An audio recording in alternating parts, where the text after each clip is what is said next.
Hello, and welcome back to my channel. If you are new here, my name is Jazzy Nicole, and right here on YouTube, I do faith-based content. Today is literally no different. We are looking at Romans chapter 13, which was very short, but there's a lot of information I want to discuss with you from Romans chapter 13. Now, if you are new here, baby, welcome. Do not be shy. Let me know in the comment section that you are new here. I do want to personally welcome you to the page. If you are looking for a Bible study bestie, somebody to get into the Word of God with, you're at the right page. Hit the subscribe button. Let's get into the Word of God together. And for my people who have been here, good evening, good morning, good afternoon. Y'all, we're on chapter 13 of the 16 chapters in the book of Romans. We are almost done. Okay, chapter 13 was very short, but there's a lot of information. So without further ado, let's hop into Romans chapter 13.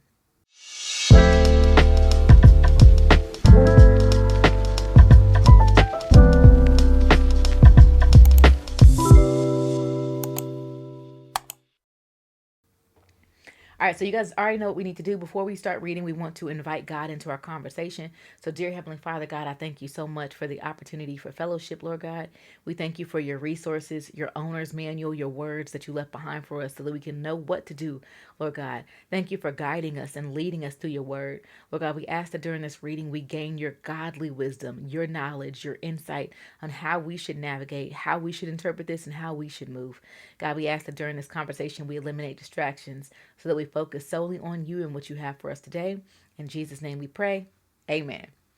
All right, so let's go ahead and start. Now, I do want to kind of give you this little overview of what my study Bible, it's linked here if you're interested, but my study Bible talks a lot about the interpretations of Romans chapter 13 because it lists three different interpretations of Romans chapter 13, the full chapter, especially since it is talking about respect for authority. And I think this is really important because times have changed. And a lot of times we look at authority and we're kind of nervous about it. We look at authority, we're upset about it. We look at the people that are placed in different areas and we don't see the Spirit of God in them and we're nervous and they incite hate and all these things. And when you take the world today and you look at it, put it up against this verse here, it can start some confusion. So there's a couple different insights about Romans chapter 13. I'm just going to read to you what my study Bible says, and I'm going to read it verbatim. It says here, Christians understand Romans 13 in different ways. Number one, some Christians believe that the state is so corrupt that Christians should have as little to do with it as possible. They should not work for the government, they should not vote, and they should not be in the military. That's number one. Number two, it says others believe that God has given the state authority in certain areas and the church authority in others. Christians should be loyal to both and can work for either. They should not, however, confuse this view, church and state are concerned with two totally different spheres, the spiritual and the physical, and thus each other do not work together. Number three, still, others believe that Christians have a responsibility to make the state better. They can do this politically by electing Christians or other high principled leaders. They can also do this morally by serving as influence for good in the society. In this view, church and state ideally work together for the good of all. So those are the three major views that a lot of Christians have regarding Romans chapter 13. But let me add this little piece of my study Bible. It says none of these views advocate rebelling against or refusing to obey the government's laws or regulations unless those laws clearly require the believer to violate moral standards revealed by God.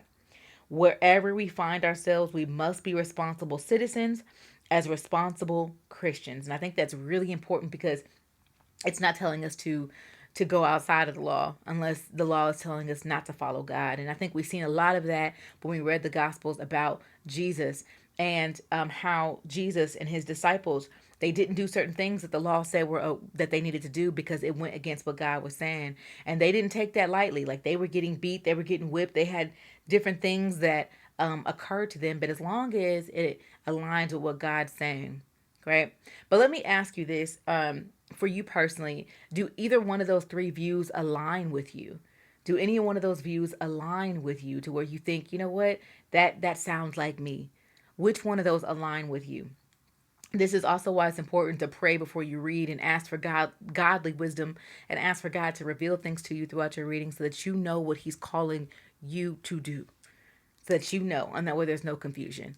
Okay, so let's go ahead and get into it. I'm going to try to keep my own viewpoints out of this one, because political things and things of that nature, I want to try to keep this as straightforward as possible. But let's get into Romans chapter 13, verse number 1. It says, everyone must submit to governing authorities, for all authority comes from God, and those in positions of authority have been placed there by God. Verse number 2. So anyone who rebels against authority is rebelling against the God that against what God instructed, and they will be punished. It says, verse number 3, for authorities do not strike fear in people who are doing right, but in those who are doing wrong.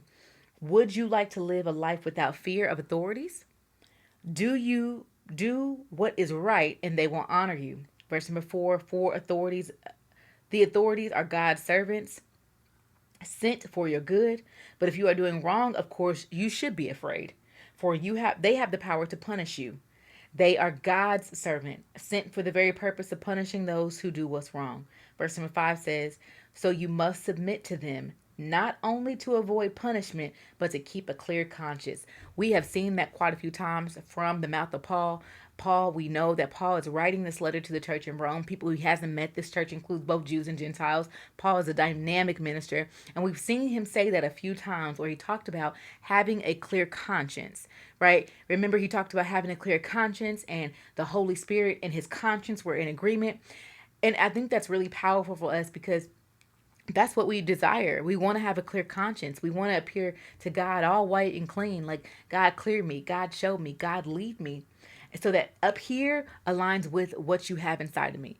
My thoughts align with my Holy Spirit. I want those things to align. So he says, listen, not only to avoid punishment should you be doing this, but you want to make sure your hands are clean.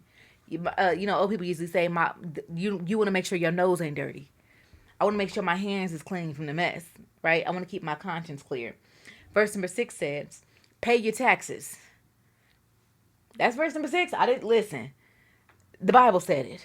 Pay your taxes, okay? It said pay your taxes too. don't skimp out on that. It says pay your taxes for the exact same reasons. It says for the government workers, they need to be paid.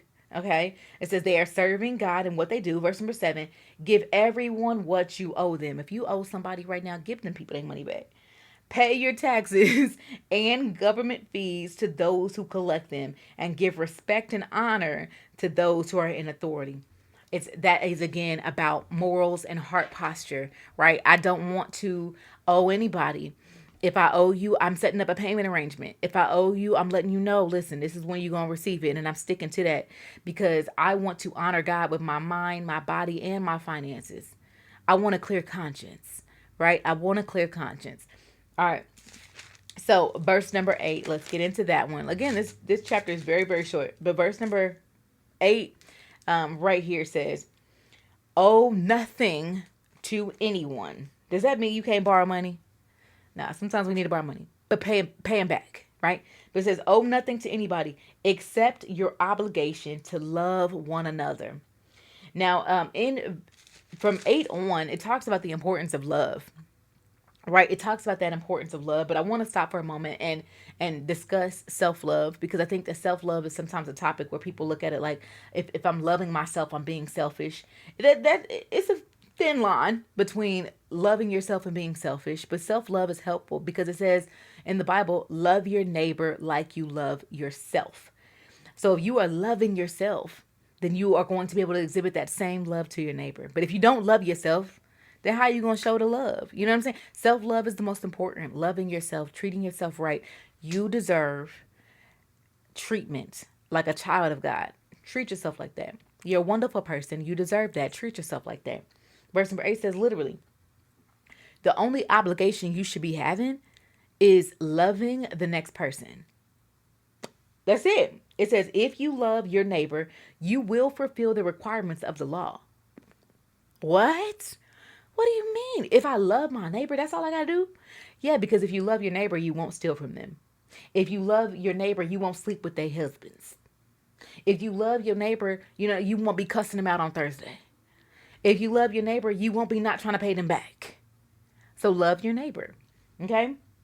Verse number 9 says, for the commandments say, you must not commit adultery. Again, like I said, you won't be messing with that girl, man. You must not murder. You ain't gonna be trying to take him out the game, right? You must not steal. Girl, give them their stuff back. You must not covet. And then it says here, these and other commandments are summed up by this one commandment. Literally, it's all in here. It's all under the same umbrella. Love your neighbor like you love yourself.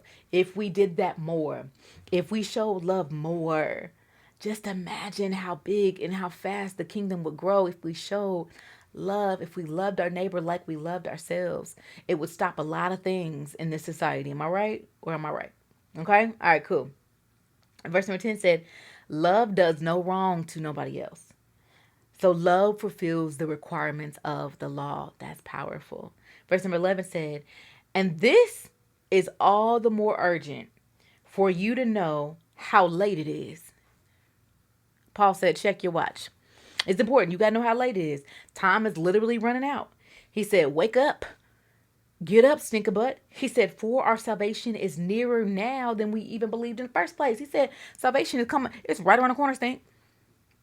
Salvation is right around the corner. He said, it's close. Salvation up the street. Okay? Then verse number 12 says, the night, this is referring to the darkness of the world, the night is almost gone. Then it says here, the day of our salvation will soon come. The day is Jesus Christ, the coming of Christ.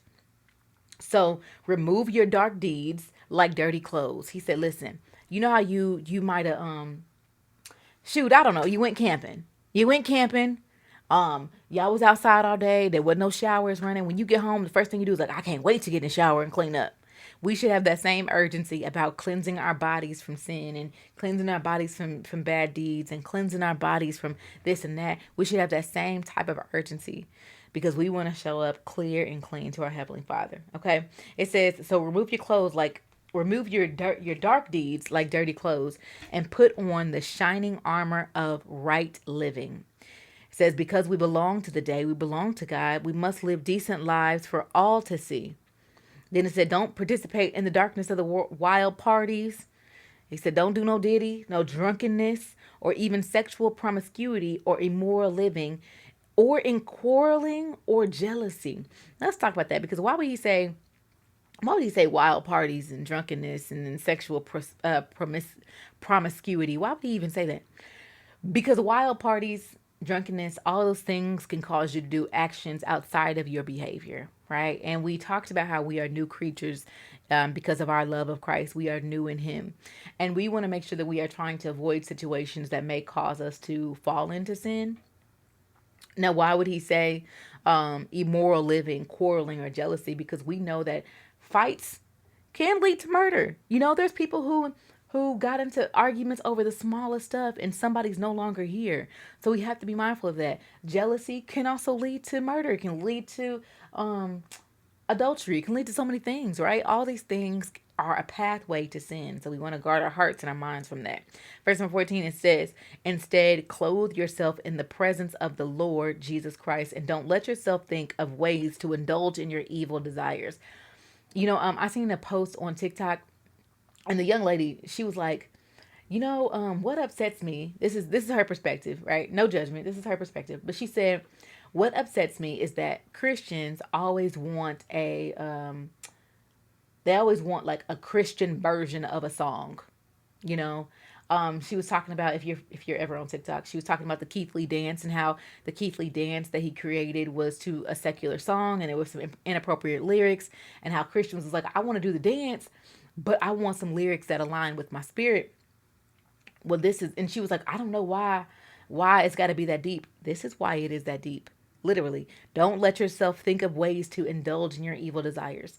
When you are trying to walk with God, you have to monitor your heart, your mind, your eyes, what you see and what you hear. That's why a lot of people, as they get deeper into their walk with God, they don't want to hear secular music anymore because it provokes something inside of us. There's certain movies we don't want to watch because it provokes certain things inside of us. We are literally guarding our minds and our hearts and our thoughts so that we can try to walk in a way that God is pleased with. There's nothing wrong with that. But when you're living in the world, that spiritual perspective that we have can seem like we're doing too much. No, you're not doing too much. You are literally guarding your mind and your heart and your thoughts, and there's nothing wrong with that. Now, how can we clothe ourselves in the presence of the Lord? I'm going to read you what my study Bible said. It says, number one, as we identify with Christ by being baptized, from Galatians chapter 3, verse 27. And this literally is an outward reflection of what God is doing inside of us. It's showing our solidarity and our agreement with Christ to other Christians. Number two, we amplify our qualities that Jesus showed while he was on earth: love, humility, truth, service. In a sense, we role play what Jesus would do in situations that we face. And you can find some examples in Ephesians chapter 4, verse 24 through 32, and Colossians chapter 3, verse 10 through 17. So we want to walk like Christ, right? Be Christ-like, right? The what would Jesus do bracelets, they need to bring them back. The WWJD, if you are old enough to remember WWJD bracelets, they need to bring them back. They do.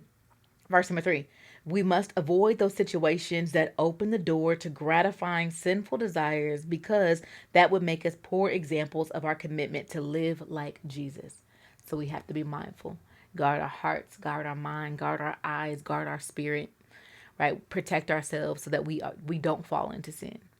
So this is what stood out to me when I read Romans chapter 13, but I'm really interested in your perspective of Romans chapter 13 and how you took that.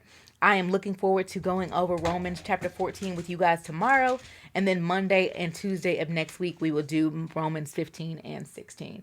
It has been a pleasure. I hope you guys have an amazing day. I'll talk to you later. Bye.